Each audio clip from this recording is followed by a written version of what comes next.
بسم اللہ الرحمن الرحیم۔ السلام علیکم دوستو، دنیا بھر کی خبروں میں آج آپ سنیں گے، لیکن اس سے پہلے اگر ہو سکے تو لائک اور سبسکرائب کا بٹن ضرور دبا لیں۔ شکریہ۔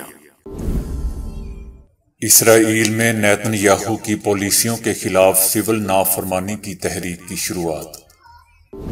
مقبوضہ وادی میں پاکستانی پرچم جنرل عاصم منیر کے پوسٹر دیواروں پر سج گئے۔ یوکرینی فوج کے جنگی جرائم پر امریکہ مغرب نے جان بوجھ کر آنکھیں بند کر لی۔ پاکستان بھارت ایک دوسرے کو کبھی شکست نہیں دے سکتے، دونوں کو کیا کرنا ہوگا؟ امریکہ، آسٹریلیا اور برطانوی وزیر اعظم کی ملاقات چائنا کے خلاف کیا رنگ لائے گی؟ دنیا کے امیر ترین افراد کی فہرست میں شامل ایلفی بیس نے اسلام قبول کر لیا۔ ناسا نے گندگی پھیلانے والے بڑے ممالک کی فہرست جاری کر دی۔ اسلام آباد ہائی کورٹ نے عمران خان کو گرفتار کرنے سے کیوں روک دیا؟ سعودی عرب میں ہونے والے اونٹ ریس میں دنیا کی سب سے بڑی انعامی رقم۔ تو آئیے چلتے ہیں خبروں کی تفصیل کی جانب۔ اسرائیلی حکومت کے سابق وزیر اعظم نے نیتن یاہو کی کابینہ کی طرف سے عدالتی اصلاحات کی منظوری کے منصوبے کے جواب میں مقبوضہ فلسطین میں آباد کاروں سے بغاوت اور سول نافرمانی کی اپیل کی ہے۔ انتہا پسند ترین کابینہ کی تشکیل کے ساتھ ہی مقبوضہ فلسطین میں اس حوالے سے کشمکش اور اندرونی تنازعات میں روز بروز اضافہ ہوتا جا رہا ہے۔ اس سلسلے میں صہیونی حکومت کے سابق وزیر اعظم ایہود باراک نے اتوار کی شب مقبوضہ فلسطین میں سول نافرمانی کی کال دے دی اور تمام آباد کاروں سے مطالبہ کیا کہ وہ نیتن یاہو کی کابینہ کی پالیسیوں کی مخالفت میں بغاوت اور سول نافرمانی کی شروعات کر دیں۔ انہوں نے انٹیلی جنس تنظیم کے سربراہ، وزیر جنگ اور حکومت کے پولیس چیف سے بھی کہا کہ وہ نیتن یاہو کی طرف سے عدالتی نظام میں مجوزہ تبدیلیوں اور ان کی کابینہ کے عدالتی اصلاحات کے منصوبے کو روکیں۔ کابینہ کے خلاف مظاہرے اور احتجاجی تحریکیں اپنے 10ویں ہفتے میں داخل ہو چکی ہیں۔ اسرائیلیوں کے یہ مظاہرے عدالتی تبدیلی کے خلاف جاری ہیں، جس کی نیتن یاہو کی سربراہی میں دائیں بازو کے نئی کابینہ نے منظوری دے دی ہے۔ اس سے پہلے اسرائیلی حکومت کے صدر اسحاق ہرزوگ نے اسرائیل کے ایسے موڑ پر پہنچنے پر تشویش کا اظہار کیا تھا جس سے واپسی ناممکن ہے۔ ان کا کہنا تھا کہ اب ہم ایک گہرے اور انتہائی خطرناک داخلی بحران کا سامنا کر رہے ہیں، جس سے تمام اسرائیلیوں کو خطرہ لاحق ہو چکا ہے۔ مقبوضہ وادی میں پاکستانی پرچم جنرل عاصم منیر کی تصویر والے پوسٹر چسپاں ہو گئے اور کشمیریوں کے ساتھ بھرپور اظہار یکجہتی پر پاکستان کا شکریہ ادا کیا گیا۔ سری نگر اور اس کے ملحقہ علاقوں میں دیواروں، ستونوں، کھمبوں پر چسپاں پوسٹروں میں پاکستانی پرچم اور پاکستانی فوج کے سربراہ جنرل عاصم منیر کی تصاویر موجود ہیں۔ پوسٹروں میں پاک فوج کے سربراہ جنرل سید عاصم منیر کا یہ حالیہ بیان بھی تحریر ہے کہ دنیا کو انصاف کو یقینی بنانا چاہیے اور اقوام متحدہ کی قراردادوں کے مطابق کشمیری عوام سے کیا گیا وعدہ پورا ہونا چاہیے۔ ایک پوسٹر میں لکھا ہے کہ مقبوضہ وادی کے لوگ غیر قانونی بھارتی قبضے کے خاتمے اور آزادی کا مطالبہ کر رہے ہیں۔ پوسٹروں میں یہ نعرے بھی درج ہیں کہ گو انڈیا گو بیک، ہم پاکستانی ہیں، پاکستان ہمارا ہے، یاد رہے دوستو کہ ہم پاکستانی ہیں، پاکستان ہمارا ہے کا نعرہ بزرگ حریت قائد سید علی گیلانی مرحوم کا تخلیق کردہ نعرہ ہے۔ پوسٹر فیس بک اور ٹویٹر سمیت سماجی رابطوں کی دیگر سائٹوں پر بھی چسپاں کیے گئے یا اپلوڈ کیے گئے ہیں۔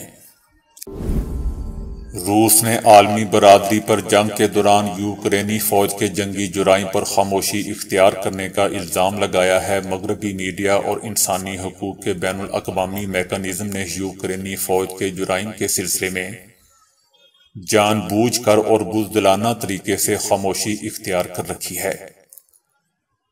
روس کا کہنا ہے کہ آپ لوگ یوکرینی فوج کے ان جرائم کے بارے میں نہ تو یورپی نہ امریکی عہدیداروں کی تقریروں میں کوئی بات سنیں گے اور نہ ہی ان کے سیٹلائٹ چینل اس بارے میں کوئی خبر دیں گے، اور یہاں تک کہ اقوام متحدہ کی انسانی حقوق کونسل اور یوکرین میں آزاد بین الاقوامی تحقیقاتی کمیشن کی زبان سے آپ اس بارے میں کچھ نہیں سن سکیں گے۔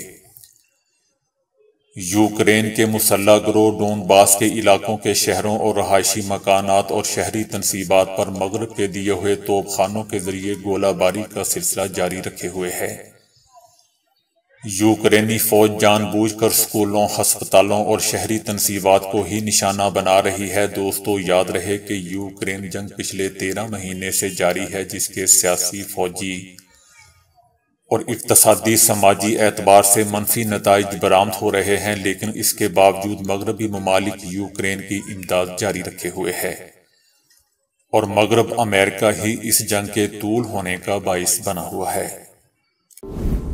چند سال پہلے فروری 2019 میں بھارت نے بالا کوٹ کے خالی میدانوں میں سرجیکل سٹرائیک کی اور کہا کہ وہ پاکستان میں عسکریت پسند گروہوں کے تربیتی کیمپوں کو نشانہ بنا رہا تھا۔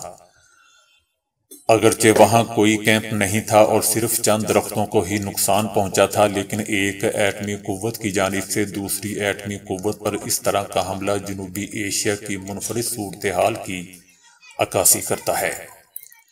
تمام ایٹمی ممالک براہ راست عسکری تصادم سے گریز کرتے ہیں اور تنازعات کو ختم کرنے کے لیے سفارتکاری پر انحصار کرتے ہیں۔ ہیروشیما اور ناگاساکی پر ہونے والی ہولناک تباہی کا مشاہدہ کرنے کے بعد عالمی برادری نے اعادہ کیا کہ جوہری ہتھیاروں کو دوبارہ کبھی استعمال نہیں ہونا چاہیے۔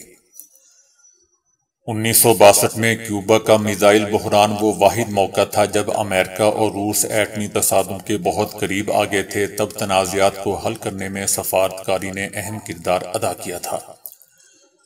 افغانستان پر سوویت یونین کے قبضے کے دوران بھی امریکہ نے اپنی فوج کے ذریعے سوویت یونین کا مقابلہ نہیں کیا، بلکہ اس کی بجائے مجاہدین کے ذریعے پراکسی وار کے راستے کا انتخاب کیا۔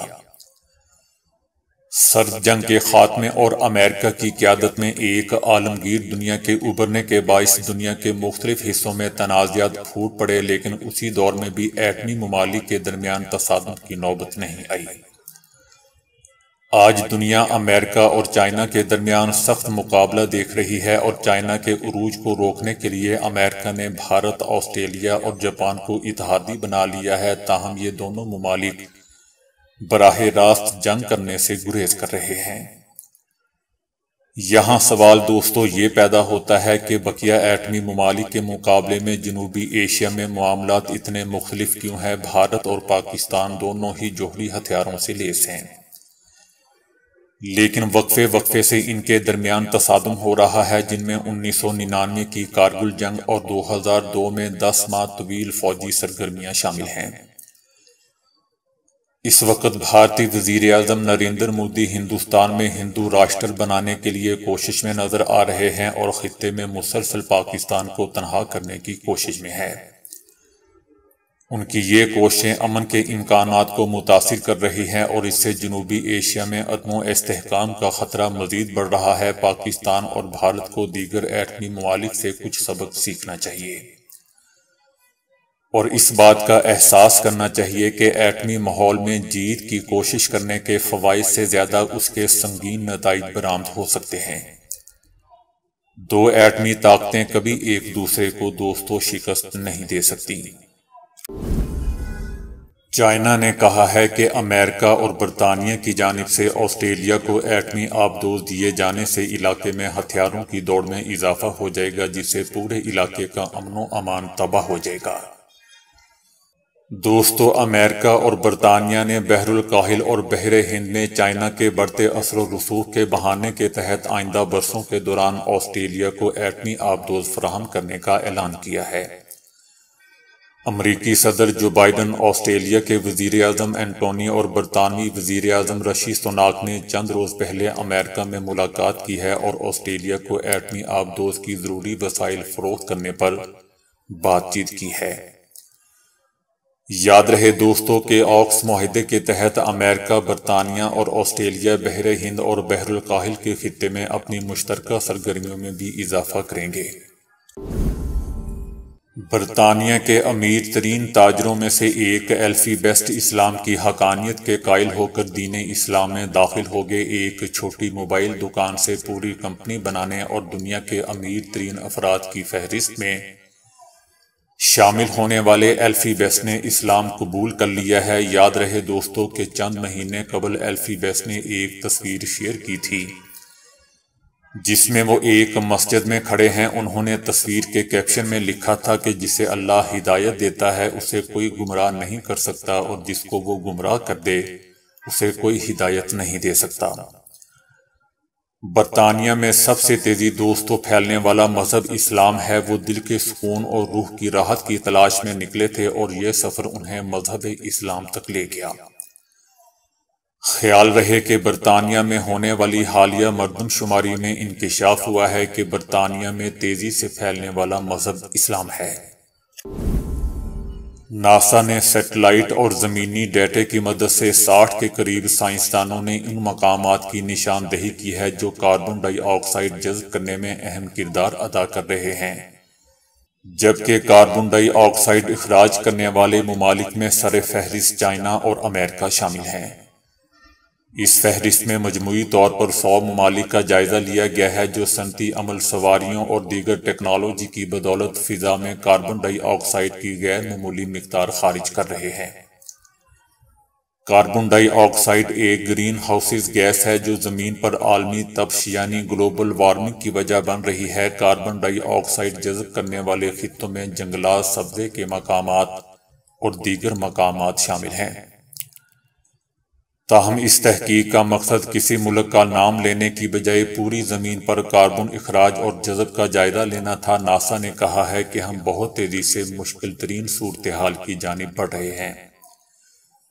سائنسدانوں نے بھی کہا ہے کہ تقریباً 50 ممالک ایسے ہیں جنہوں نے گزشتہ 10 برسوں سے کاربن ڈائی آکسائیڈ کے لیے اپنا ڈیٹا نہیں دیا ہے۔ یہی وجہ ہے کہ ناسا نے سیٹلائٹ سے اس کا جائزہ لینے کی کوشش کی ہے۔ اسلام آباد ہائی کورٹ نے عمران خان کے وارنٹ منسوخ کرتے ہوئے انہیں گرفتار کرنے سے روک دیا ہے۔ چیف جسٹس اسلام آباد ہائی کورٹ نے کہا کہ سیشن کورٹ یقیناً آپ کی پیشی پر سیکیورٹی کو مد نظر رکھیں گے۔ انڈرٹیکنگ کا مطلب عدالت کے سامنے بیان ہے، اگر خلاف ورزی ہو تو توہین عدالت ہوگی۔ عمران خان نے کل سیشن کورٹ پیشی کے لیے عدالت میں انڈرٹیکنگ دی ہے جسے ہائی کورٹ نے تسلیم کر لیا ہے۔ بعد میں چیف جسٹس عامر فاروق نے توشہ خانہ فوجداری کارروائی کے کیس میں سیشن کورٹ کے وارنٹ گرفتاری کے حکم پر عمل درآمد روکتے ہوئے عمران خان کو گرفتار کرنے سے روک دیا۔ اسلام آباد ہائی کورٹ نے کہا ہے کہ عمران خان عدالتی وقت کے اندر پیش ہوں۔ عمران خان اگر پیش نہیں ہوئے تو توہین عدالت کی کارروائی ہوگی۔ اسلام آباد پولیس سیکیورٹی مہیا کرے گی۔ دوسری طرف پی ٹی آئی اور پنجاب حکومت کے درمیان دوستوں ریلیوں، سیکیورٹی اور قانونی معاملات کے ٹی او آرز طے پا گئے ہیں۔ معاہدے کے مطابق تحریک انصاف پولیس کے ساتھ تعاون کرے گی۔ پی ٹی آئی 14 اور 15 مارچ کو درج ہونے والے مقدمات میں تفتیش میں تعاون کرے گی۔ تحریک انصاف اتوار کی بجائے پیر کے روز جلسہ کرے گی۔ جلسے کی اجازت کے لیے انتظامیہ سے رابطہ کیا جائے گا۔ تحریک انصاف ریلی نکالنے سے کم از کم 5 دن پہلے آگاہ کرے گی۔ عمران خان کی سیکیورٹی کے لیے بنائی گئی گائیڈ لائنز پر بھی عمل کرے گی۔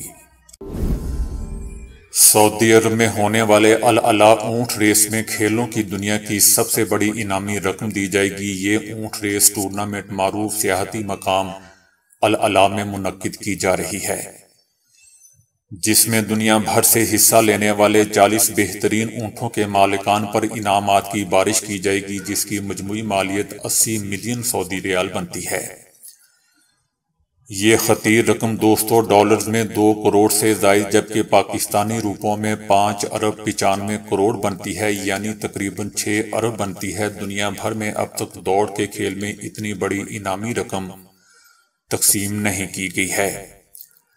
سعودی ولی عہد محمد بن سلمان کے ویژن 2030 کے تحت کھیلوں کی مسلسل حمایت کی وجہ سے اتنی بڑی انعامی رقم مختص کی گئی ہے۔